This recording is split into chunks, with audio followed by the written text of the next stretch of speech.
L'omicidio di Cisone, ai nostri microfoni le lacrime del papà di Alessandro Sartor, il 46enne morto per aver cercato di sedare la rissa. Non aveva nemici, era un cuore d'oro, a breve l'autopsia. Nelle prossime ore l'udienza di convalida dell'arresto dei due fratelli di Farra di Soligo accusati di aver provocato la morte di Sartor. Dal carcere continuano a difendersi, non lo abbiamo toccato. Da Cisone a Farra di Soligo, due paesi sotto shock. Il sindaco di Cisone: non si può morire così. Il primo cittadino di Farra: la magistratura accerti le responsabilità, chi ha sbagliato deve pagare. 18enne violentata da un cittadino nigeriano con il quale si era appartata per fumare hashish a Treviso. Il giovane fermato parla di rapporto consenziente, ma gli esami medici confermerebbero la violenza. Meno di 48 ore dall'attesa apertura del primo tratto di Pedemontana Veneta a Breganze. Lunedì mattina insieme a Zaia anche Salvini. Antenne 3 seguirà l'evento in diretta con un'edizione straordinaria. Ballottaggio a Mogliano, sempre più caldo il clima tra i due sfidanti. Bortolato rifiuta il confronto pubblico con Arena, accuse reciproche. Sport, basket e playoff di A2, domani sera gara 4 delle semifinali tra Treviso e Treviglio. La De Longhi ieri sera ha sprecato la prima possibilità di poter accedere alle finali, sconfitte Madonetto in trasferta. 18 studenti del liceo Canova di Treviso percorreranno in bici la ciclabile Monaco-Venezia, un progetto che punta a portare i ragazzi a contatto con la natura con un turismo lento. Buonasera e ben ritrovati dalla redazione di Treviso. Qui nel primo piano la tragedia di Cisone di Valmarino. Mio figlio era disponibile con tutti, amato e sempre presente, ora non c'è più. Le parole struggenti del papà di Alessandro, morto giovedì notte mentre tentava di sedare una rissa, le parole rotte dal pianto di Giorgio Sartor. Era un figlio che era non tuo figlio, che non poteva dire quando avevo bisogno, e soprattutto con gli amici, e questo è un suo amico che penso che può considerarlo come un fratello, perché era sempre con lui, aveva bisogno, era sempre con lui, c'era tempo veniva a dare una mano a me, se no lui era sempre con tutti. Non ci sono parole, ma solo lacrime e disperazione. Alessandro Sartor, amato da tutti e sempre disponibile, ora non c'è più. Il papà parla di quel figlio che tutti avrebbero voluto avere, pronto ad aiutare il prossimo. Impegnato nel volontariato, lavorava e aiutava la famiglia. Era stato lui, assieme agli amici, a sistemare il bar e le strade per il tanto atteso Giro d'Italia. Adesso stanno preparando per il passaggio al Giro d'Italia. Festeggiamo oggi, per domani aveva sua maglietta su rosa, aveva partecipato, aveva, oltretutto che ho saluto stamattina, aveva preparato tutte le biciclette in legno, là in compensato, che ha messo su per Tove, non so se sono ancora esporte, state a vedere, le aveva preparate lui quelle. Era uno proprio solare, diciamo che per lui. Una persona amata da tutti, ce lo descrivono così. Non aveva nemici, non aveva. Era amata da tutti e stimata. Ma soprattutto Alessandro era una persona tranquilla, mai un litigio con nessuno. Non è mai venuto a casa con un livido perché avesse baruffato qualcuno, mai niente, basta. E volevo che le cose fossero sempre fatte e regolate, non faccio tanto per fare. Lui voleva le cose finite, che tutto regola date come ha fatto con me, anche lui voleva le cose giuste. La mamma Maria Teresa non ce la fa a parlare, troppo dolore. Papà Giorgio vuole far sapere quanto il figlio era amato e lo dice con due parole. Lui era di tutti. Si terrà nelle prossime ore, forse lunedì, nel carcere di Treviso, l'interrogatorio di convalida di fronte al giudice delle udienze preliminari per Alberto e Francesco Stella, i due fratelli di Farra di Soligo, da ieri sera sottoposti a fermo di indiziati di delitto con l'ipotesi di omicidio preterintenzionale. Alberto e Francesco Stella, da ieri sottoposti a fermo di indiziati di delitto con le ipotesi di omicidio preterintenzionale per la morte avvenuta nella notte tra giovedì e venerdì di Alessandro Sartor, operaio di 46 anni di Cisone di Valmarino, all'esterno della locanda al Bacaro, gridano la loro innocenza e rigettano ogni accusa. Agli inquirenti, che li hanno ascoltati tutta giovedì notte fino al pomeriggio di ieri, avrebbero riferito di non aver picchiato Sartor, ma di essergli passati accanto, poi l'uomo sarebbe caduto a terra. I ragazzi, stando sempre a quanto emerso, non avrebbero capito che le condizioni dell'operaio erano così gravi e di aver saputo della sua morte solo più tardi. Non solo, ma i familiari avrebbero riferito di essersi allontanati da una delle risse che erano scoppiate per motivi non ancora chiari all'esterno del locale. Sull'auto di uno dei fratelli, i segni che sarebbero stati lasciati dai pugni sferrati sulla carrozzeria da alcuni presenti. Questa sarebbe la loro versione che dovrà essere accertata dagli investigatori. Il sindaco di Farra di Soligo, dove abita la famiglia Stella, ha detto che l'intera comunità è sotto shock. È una famiglia rispettabilissima come tutte le famiglie di Farra di Soligo. Quello che ha colpito la famiglia in questa... Insomma, è una tragedia veramente che ci lascia increduli, e mi stringo ovviamente attorno ai familiari del ragazzo che purtroppo è morto. Ora attendiamo di capire cosa sia accaduto, dice il sindaco. È una famiglia anche questa distrutta e siamo tutti in attesa di capire quanto è successo. Chi ha sbagliato deve pagare, aggiunge il primo cittadino. Se il fatto viene accertato che i due ragazzi sono i due colpevoli, assolutamente, perché non è assolutamente concepibile una cosa del genere, deve essere fatta assolutamente giustizia. Un incubo da cui non ci si riesce a svegliare, la comunità di Cison di Valmarino piange Alessandro e chiede che venga fatta giustizia. Un paese intero piange la morte di Alessandro. Il sindaco di Cison di Valmarino, amica da una vita, era stata con lui fino a poche ore prima della tragedia. Era un amico che tutti volevano avere, una bravissima persona, un bravissimo ragazzo, uno che si dedicava agli altri sempre. Ale, ci dai una mano, Ale, ci sarebbe da spostare, Ale, vorremmo fare una festa, e Ale diceva sempre sì, appoggiava la birra e usciva a vedere cosa c'era da fare. Quella notte drammatica, a chiamare il sindaco, i carabinieri. Sono stata informata durante la notte dai carabinieri e non ci credevo. Non ci credevo perché il contesto in cui è successo non appartiene alla nostra comunità e non apparteneva ad Alessandro. Vicino all'abitazione dei genitori, il bar dove Alessandro andava spesso e dove oggi è difficile parlare. Un grandissimo bravo ragazzo, non l'ho mai visto alzare la voce, non l'ho mai visto mancare di rispetto a nessuno. Cosa posso dire? Dava una mano a tutti, era sempre pronto con tutti, non ci sono parole. Il coro è unanime, chi ha sbagliato deve pagare. La cattiveria di certe persone che è immensa, e spero veramente che vengano puniti come meritano. A pochi passi da dove è avvenuta la tragedia, ancora l'incredulità. Mi è dispiaciuto tantissimo e non ci credo ancora, non ci credo.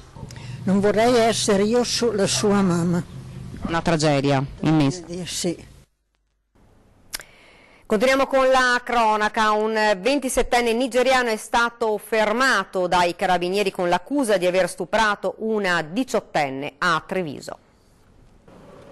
Un incubo nel quale è piombata una ragazza di appena 18 anni. La giovane mercoledì si era allontanata dalla casa famiglia nel Padovano in cui è ospitata e ha raggiunto Treviso. Nei pressi della stazione ferroviaria ha incontrato un 27enne nigeriano residente a Carbonera, regolare in Italia. I due, secondo la ricostruzione dei carabinieri, si sarebbero appartati in un giardinetto della città per fumare una sostanza stupefacente, hashish o marijuana. Poco dopo la ragazza sarebbe svenuta. Quando ha ripreso i sensi il giovane non c'era più e lei ha capito che era successo qualcosa, che c'era stato un rapporto sessuale. A quel punto sotto shock ha chiesto aiuto ad una barista che ha chiamato il 112. La 18enne è stata accompagnata al caffoncello dove è stata sottoposta agli accertamenti del caso che hanno riscontrato delle abrasioni compatibili con una violenza sessuale. Nel frattempo i militari dell'Arma hanno rintracciato il presunto responsabile che ha fornito una versione in parte diversa dei fatti rispetto a quella della ragazza, affermando che il rapporto sessuale c'era stato ma era consenziente. Per il 27enne è scattato il fermo ed è ora in carcere in attesa della convalida. La ragazza invece subito dimessa dall'ospedale è tornata nella casa famiglia. Intanto continuano le indagini dei carabinieri per chiarire completamente i contorni della vicenda.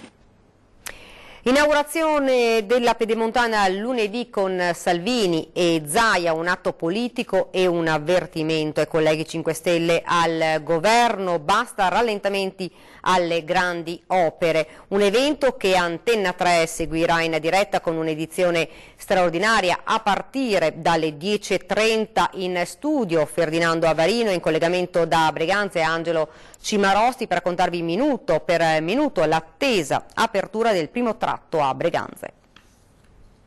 L'inaugurazione della Pedemontana per lunedì è confermata con la presenza del vice premier Salvini e del presidente della regione Veneto Zaia.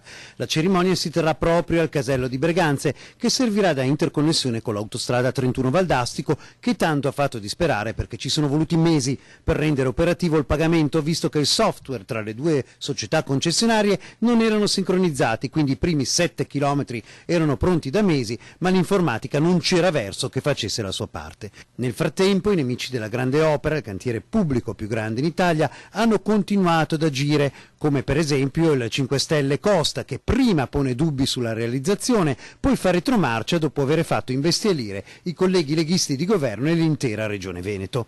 Non tutto è del tutto a posto, perché in effetti questi primi chilometri si mettono su viabilità ordinaria a Breganze, senza che sia pronta la complanare per evitare l'effetto imbuto. Il problema pratico è reale, ma si tratta di quisquiglie per la politica. Perché? Perché soprattutto c'è la decisione di Salvini di inaugurare in pompa magna i primi 7 chilometri con un atto simbolico e di fatto fortemente politico. Un segnale chiaro ai 5 Stelle sulle grandi opere: ora basta mettere i bastoni tra le ruote. E questo vale per la Pedemontana Veneta, ma anche per gli altri cantieri, a cominciare dal nodo della TAV. Per i nemici delle grandi opere c'è sempre meno spazio politico di manovra e il terreno di battaglia tra diverse visioni al governo è pronto per lo scontro finale. Bisognerà a questo punto vedere se le truppe del no dei 5 Stelle si ritireranno accettando la sconfitta o se si andrà allo scontro finale.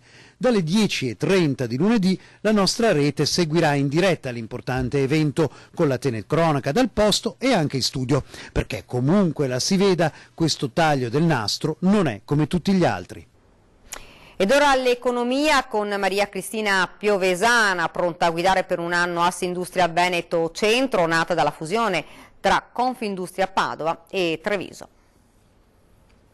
Ci sarà la continuità, perché ancora tante cose devono essere comunque portate a termine, perciò la prima cosa sarà continuità, dopodiché ci saranno dei temi magari che stanno un po' più a cuore e che affronterò e che racconterò durante l'assemblea. Maria Cristina Piovesana è pronta il 6 giugno ad assumere la presidenza di Assindustria Veneto Centro nell'avvicendamento con Massimo Finco, che ha guidato gli industriali dallo scorso 15 giugno, quando c'è stata la fusione tra Confindustria Treviso e Padova.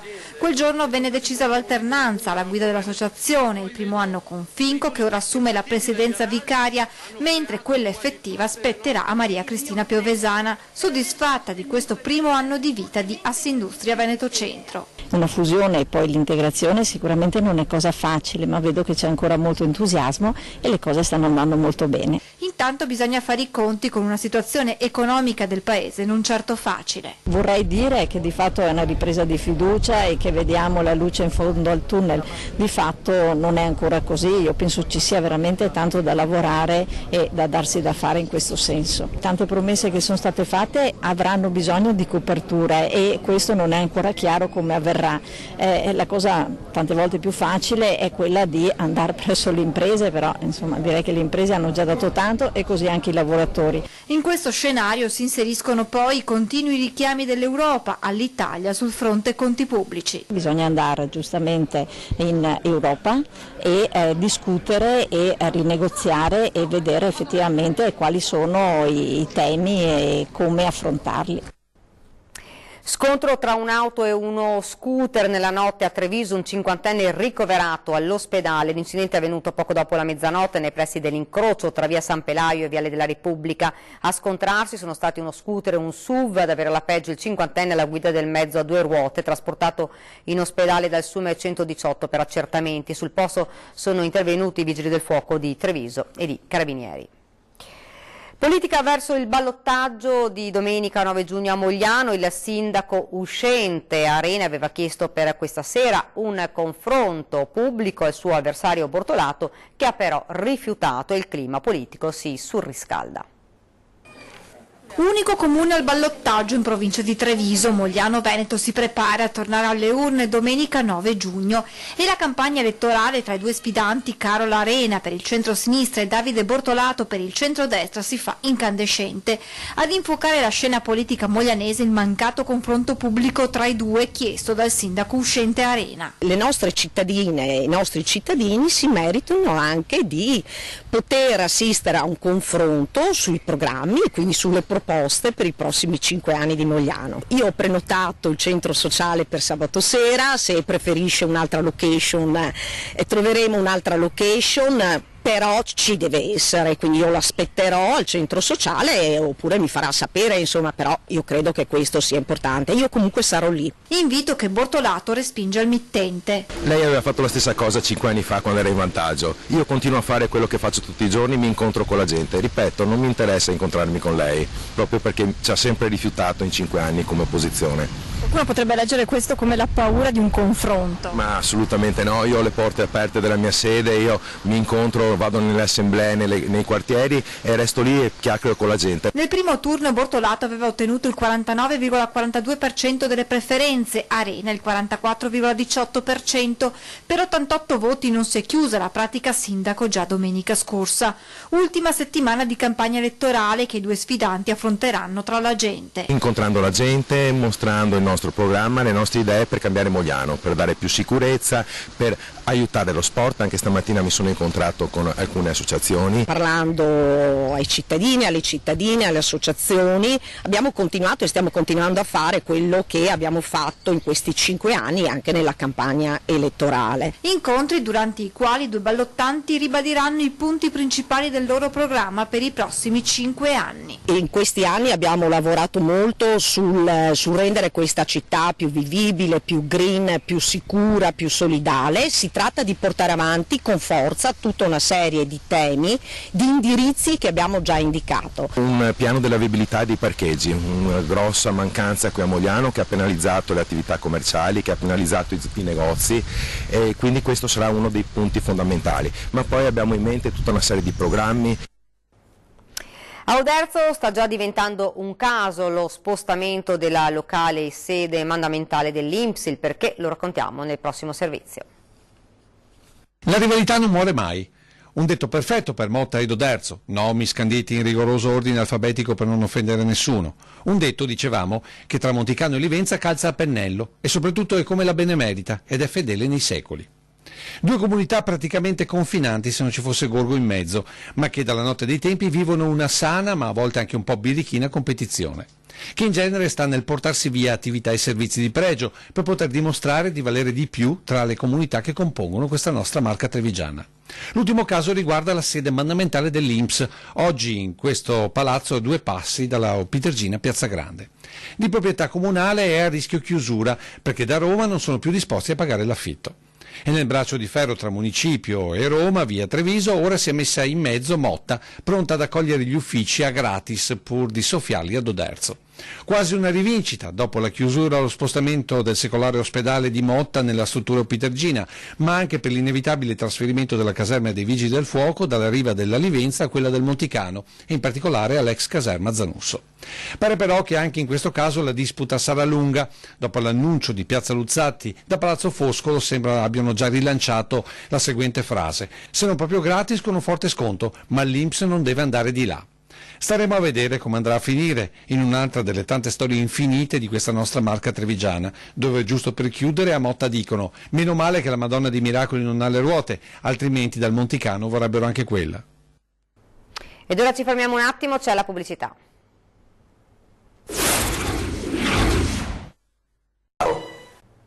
Siamo tornati nuovamente in studio ed ora parliamo del maltempo che c'è stato nell'ultimo mese e colture in ginocchio. Ieri sera alle 20:10 il grido d'allarme dei produttori agricoli, le parole di Paolo Quaggio, presidente di CIA Venezia, e Francesco Faraone, vice direttore Coldiretti Treviso. Il danno visibile è soprattutto un ritardo, per esempio nella crescita del mais, un ritardo ormai acclamato della semina della soia. La soia doveva essere seminata ormai un mese fa, ai primi di maggio, siamo ormai ai primi di giugno quasi. Ci vorranno alcuni giorni prima di poter rientrare, diciamo, nei campi, preparare il terreno per le semine, per cui i danni soprattutto sono al momento visibili. Dipende un po' anche dalla stagione cosa riuscirà a recuperare, diciamo, i prodotti che ci sono nei campi nostri, perché se la stagione da adesso in poi comunque diventa favorevole, ovvio che il danno c'è, ma è un danno relativo. Se dovesse perdurare, sono 3 o 4 giorni buoni, dopo magari riprendere il tempo di prima, la situazione diventerebbe non più brutta ma catastrofica. Tutto il comparto della frutta precoce, e quindi ciliegie e quindi le albicocche, è danneggiato in maniera irreparabile. Stiamo parlando di danni accertati superiori al 60%, ma comunque da valutare poi anche più avanti. Di fatto il mese di maggio, che è il mese della maturazione del prodotto, non è stato possibile raccogliere. Il prodotto ovviamente c'è anche un decadimento qualitativo molto importante, per cui su quel settore, quello della frutticoltura precoce, possiamo già dire siamo veramente a danni molto molto elevati. Le grandinate di aprile, di fine aprile, hanno sicuramente inciso non poco sulla produzione vitivinicola del nostro territorio. Faraon, la situazione appunto nel settore dell'enologia com'è a questo punto? È abbastanza complicata. Diciamo, effettivamente è cominciata con delle grandinate, ma le grandinate sono anche nell'ordine delle cose, lo sappiamo, noi operiamo fuori, quindi ci sono e fanno parte degli incidenti stagionali che si possono in qualche maniera prevedere. Il problema è che oggi a quell'evento meteorico si stanno sommando altre situazioni. La situazione ad esempio dell'allagamento dei vigneti, col problema dell'asfissia radicale. Ci sono piante che possono morire perché noi sappiamo che le piante respirano con le radici. Se le radici sono sott'acqua perché l'acqua non riesce a sgrondare, è chiaro che la pianta soffre e può anche rischiare di morire. Sport basket e playoff di A2, domani sera gara 4 delle semifinali tra Treviso e Treviglio. La De Longhi ieri sera ha sprecato la prima possibilità di poter accedere alle finali, sconfitte in modo netto in trasferta. Ora tocca fare un rewind e in fretta, riavvolgere il nastro e dimenticare una delle più brutte prestazioni della De Longhi in questa stagione e che arriva nel momento meno opportuno. Una gara 3 dove l'obiettivo era staccare il biglietto per le finali. 71-60 al Palafacchetti, e dire che Treviglio vende cara la pelle è un eufemismo. Dominio su ogni lato del campo. Momento chiave il secondo quarto, finito 24-10 per gli avversari. Ci siamo fatti prendere troppo da dei momenti di ansia, ci siamo slegati a livello difensivo in un momento dove stavamo facendo effettivamente molta fatica a livello offensivo. E in quel momento lì purtroppo quel quarto poi ci è costato tutta la partita. Probabilmente c'era anche tanta voglia da parte dei ragazzi di fare una grande partita, quando poi non ti vengono le cose però bisogna avere anche la freddezza e la lucidità di capire che ogni tanto bisogna anche fare una partita di contenimento, momenti della partita di contenimento per poi riattaccare nel momento in cui le cose ne cominciano a girare bene. Gli unici sprazzi di Vera De Longhi sono nel parziale iniziale di 8-2 e tra il terzo e il quarto quarto, quando Treviso dal meno 26 cerca di rientrare in partita invano. Non l'aiuta l'aver perso nettamente la sfida ai rimbalzi e la scarsissima vena al tiro dalla distanza, un 16% che condanna Treviso. Poche scuse, gara da dimenticare, anzi no, gara da ricordare per evitare errori in gara 4. Domani ancora a Treviglio con gli avversari pronti a impattare e una De Longhi che farà di tutto per evitare gara 5. Di sicuro dobbiamo avere chiaro nella testa quello che si va nei momenti di difficoltà. Partiranno tra qualche giorno 18 studenti del liceo Canova di Treviso che percorreranno in bici la ciclabile Monaco-Venezia, un progetto che punta a portare i ragazzi a contatto con la natura, con un turismo lento. 550 km, 3.000 metri in salita e altrettanti in discesa sono i numeri della ciclabile Monaco-Venezia, un percorso che attraversa Germania, Austria e Italia tra le bellezze naturali e artistiche di questi tre stati. Un itinerario che 18 studenti del liceo Canova di Treviso sono pronti ad intraprendere in un progetto che si ripropone per il 4º anno consecutivo con diversi obiettivi. Uno di questi è provare anche la fatica fisica come messaggio pedagogico, ecco, per i ragazzi di oggi, e poi soprattutto scoprire delle bellezze naturali con uno strumento che è la bicicletta, con un mezzo di trasporto che è lento. Due i gruppi che saranno impegnati nel progetto che tocca trasversalmente tutte le sezioni del liceo. Un primo composto da 15 studenti che partirà da Monaco il 16 giugno e affronterà il percorso più lungo fino a Venezia. Un secondo con 5 ragazzi che percorreranno l'itinerario Brennero-Venezia. La giornata tipo già pronta, sveglia presto per poter compiere il maggior tragitto possibile nelle ore più fresche della giornata. Le salite e le tappe stesse sono state pensate in modo da fare circa 70, 80, 90 km a volte in una giornata. I ragazzi sono pronti, emozionati e curiosi di scoprire quello che li attende lungo il percorso. Speriamo di creare un gruppo affiatato e di goderci, non so, sì, il paesaggio, stando comunque insieme in compagnia. Gli studenti documenteranno le fasi più importanti del viaggio, i paesi attraversati e le persone incontrate in una sorta di diario di bordo. Prepariamo un PowerPoint sui tesori del Tirolo e in pratica ci soffermeremo a fare delle fotografie al paesaggio cercando informazioni su per esempio i laghi presenti. Ed è davvero tutto da Treviso e vi lascio alle previsioni del tempo. Grazie davvero per averci seguito e buona serata.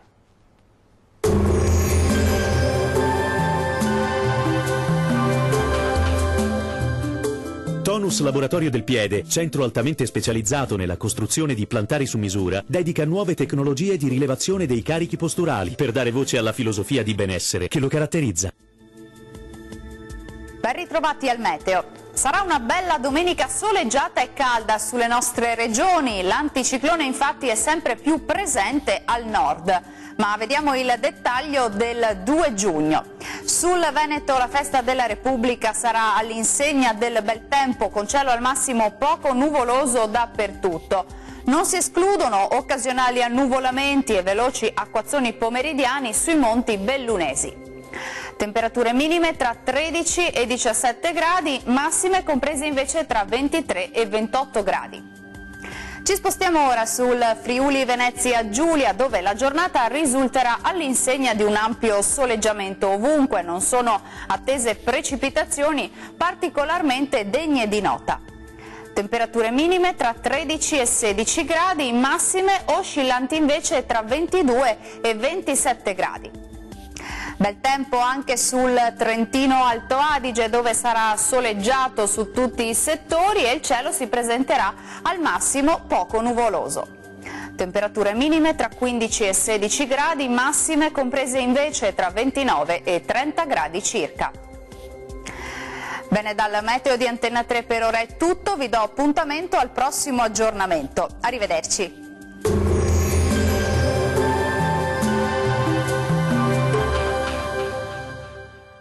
Tonus è il miglior negozio di calzature moda comoda. Qui troverete il più vasto assortimento di calzature Fratelli Tomasi. Eleganza e comodità, perché camminare è vivere.